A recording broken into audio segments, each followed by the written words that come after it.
Olá, eu sou o Dr. Edivaldo Gino, professor universitário há 20 anos e venho trazer para vocês muitas novidades no mundo da farmacologia. O tema de hoje é... Existem 4 tipos de interações medicamentosas mais importantes. A interação medicamentosa causada pelo fígado, que a gente vai chamar aqui de hepática, a interação medicamentosa química, a fisiológica, e a interação via proteínas plasmáticas. São as 4 mais importantes. As interações medicamentosas de origem hepática, elas possuem o seguinte fundamento. As enzimas microsomais hepáticas do citocromo P450, elas podem aumentar ou diminuir a metabolização do próprio fármaco e dos outros que são dados em conjunto. Então, administrar um determinado medicamento, por exemplo, como antibióticos, pode facilitar com que você aumente a biotransformação e, consequentemente, a eliminação de anticoncepcionais, podendo fazer com que ocorra uma concepção que não estava programada. Então, essa interação hepática é muito importante, ela sempre acontece. A interação química, ela acontece da seguinte forma. Existe uma reação química entre 2 ou mais moléculas que são colocadas em solução. Essa interação química aqui pode acontecer uma mudança de cor, pode acontecer o fármaco esquentando, se for uma seringa, por exemplo, você bota a mão, ela está quente ou ela está fria, uma reação exotérmica, uma reação endotérmica. Essa interação química aqui pode acontecer o que a gente chama de salt in, salt out, quer dizer, um fármaco consegue colocar o outro fora da solução ou dentro da solução, então aumenta a dissolução ou diminui a dissolução de um.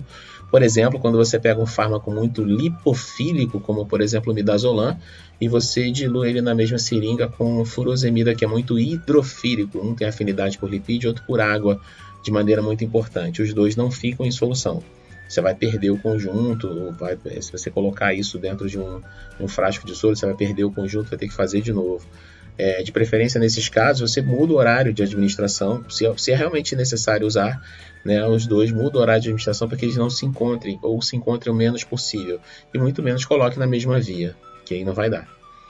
A interação fisiológica, ela acontece quando a gente tem 2 medicamentos, 2 fármacos agindo com efeitos contrários, mas com mecanismos diferentes. Por exemplo, você usa sibutramina e isso aumenta a liberação de serotonina, aumenta a passagem de corrente elétrica no cérebro.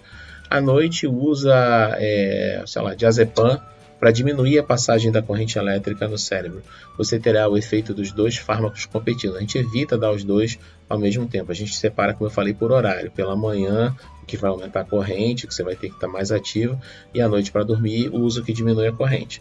Porém, nada impede que ainda haja concentração, e haverá, desses produtos para o sistema nervoso central, o tempo de meia-vida deles é longo, e haverá concentração ainda do fármaco que aumenta a corrente. Então, num determinado momento, você vai ter o conjunto dos 2 fármacos no teu sangue aí.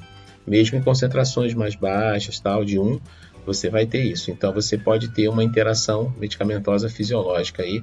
Você tem 2 medicamentos agindo em locais diferentes, sítios de ligação diferentes, mecanismos diferentes, com efeitos contrários. Nesse caso que eu falei, um aumenta a corrente elétrica no cérebro e o outro diminui. Isso pode acontecer com antihipertensivo também, medicamentos que aumentam a frequência cardíaca, a força de contração, dados em conjunto com outros que diminuem a frequência cardíaca, a força de contração. Mecanismos diferentes, efeitos contrários, interação fisiológica. Interação via proteína plasmática, a gente vai ter assim.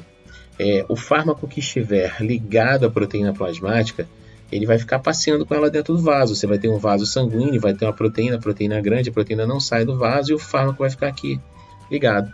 Quando ele estiver ligado, ele não faz efeito, ele não é biotransformado, não é eliminado, tá bom? Se o fármaco estiver livre, tá? Aí sim ele consegue estar aqui sem a proteína, ele sai do vaso e vem para o tecido. Aí ele faz efeito, ele é biotransformado, ele é eliminado, ok? Então isso aqui acontece dessa forma. Existe uma outra interação medicamentosa importante que é pela via entérica. 2 medicamentos sendo administrados juntos, um medicamento pode diminuir a absorção do outro medicamento. Existem medicamentos que têm que ser colocados sozinhos, sem medicamento, sem alimento, sem nada com ele, somente ele. Por exemplo, a tiroxina, que é o T4. E outros medicamentos não tem essa interação, você pode administrar que a absorção dele pode ser até lentificada, mas ela vai acontecer. Mas nessa interação entérica aqui, eu posso ter ou a não absorção ou a degradação do medicamento. De qualquer maneira, a gente vai ter alguns desses fármacos que vão sair pelas fezes. E aí, gostou? Acompanhe o canal no Facebook, no Instagram e no YouTube, ative as notificações, clica no sininho, se inscreve no canal, deixa um like. Até a próxima.